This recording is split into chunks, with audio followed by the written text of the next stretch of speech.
E aí, galera do primeiro ano, beleza? Vamos lá, vamos continuar nosso conteúdo então. A ideia é que nós estamos trabalhando no mundo antigo, certo? E hoje nós temos uma tendência um pouco diferente.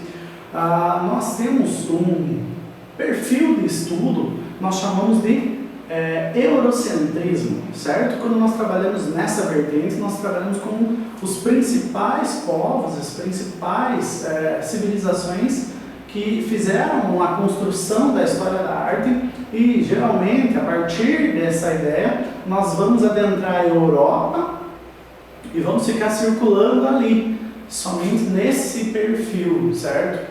E aí, o que acontece? Né? Dentro de alguns anos de estudo, os historiadores e os estudiosos em geral perceberam que grande parte da cultura e da multiculturalidade do planeta ficava num estudo muito parcial em relação a tudo que acontecia na Europa. Então, hoje nós vamos adentrar por um períodozinho, uma ideia diferente do que nós temos feito até agora.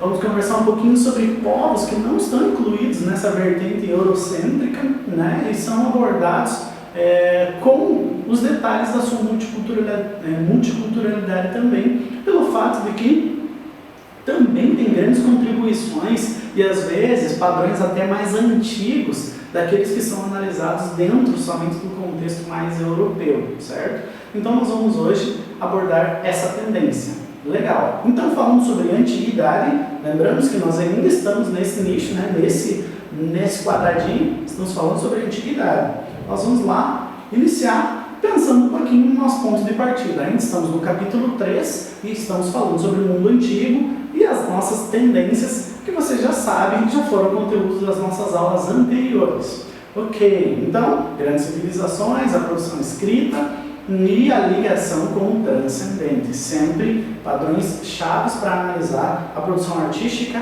na Idade Antiga. Então, vamos começar a nossa abordagem pela Índia. Ok, vamos analisar um pouquinho sobre o contexto e sobre as produções mais destacadas na Índia da Antiguidade. Ok? Vamos lá. Primeiro, marcada pela referencial, por essa referência ao sagrado.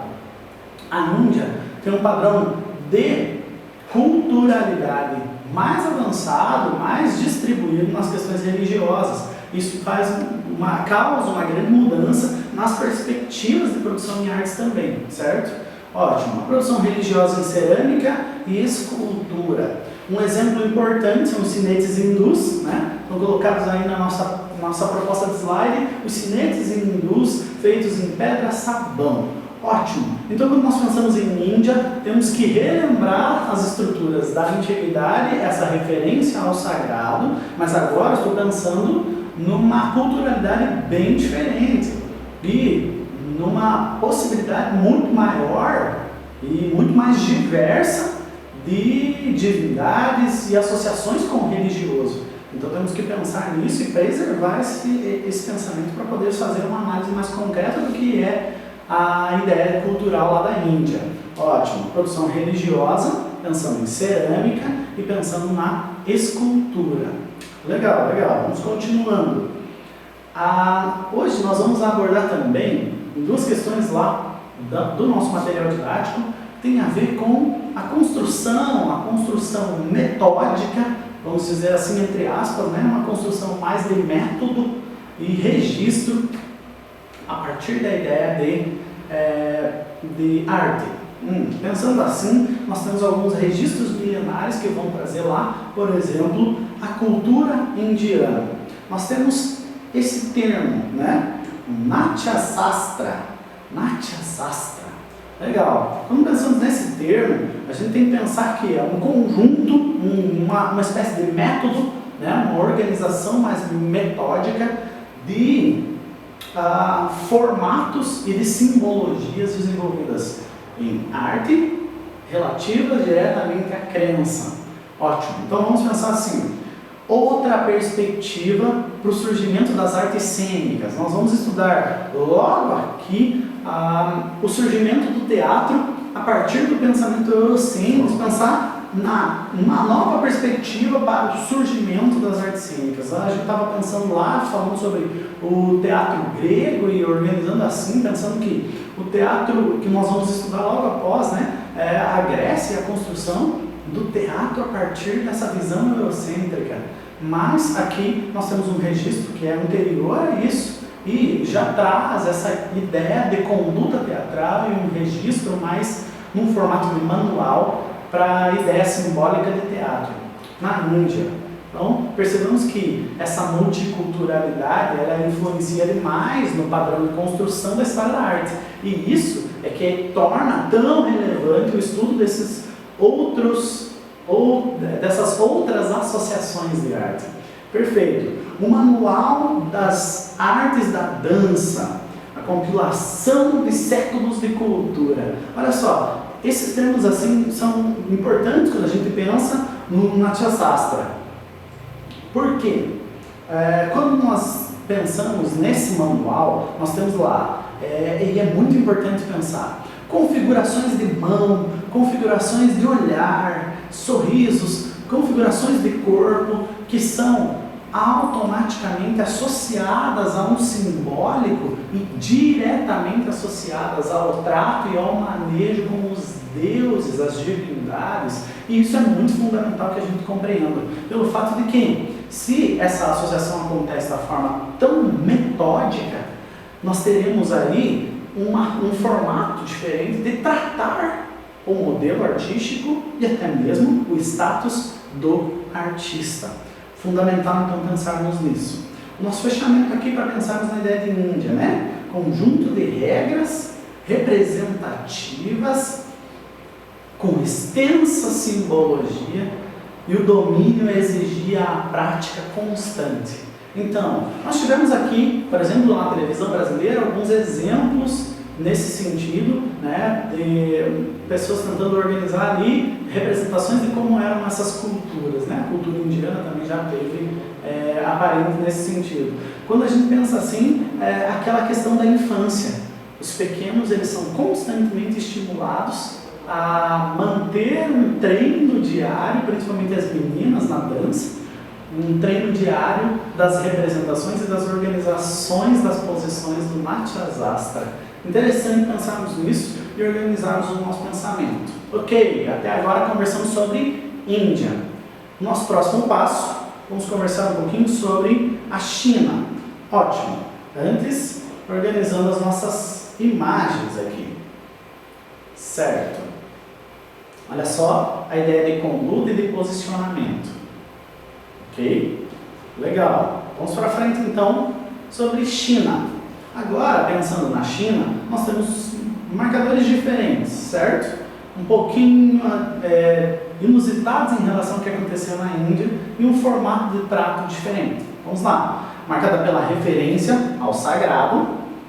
Isso é um padrão, não só nos países diferentes, né? Em todas as organizações da Idade Antiga, principalmente pensando em arte.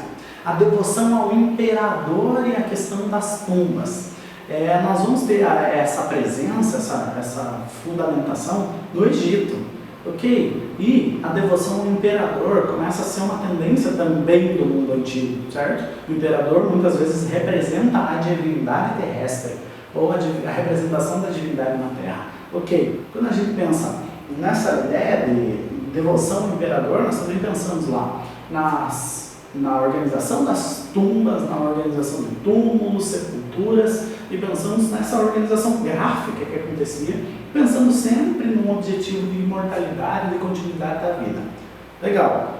Falando sobre China, nós temos uma palavra que é muito importante, é a palavra cerâmica, e o modelo chinês para cerâmica tinha questões inusitadas. Então, em primeiro lugar, vamos falar sobre a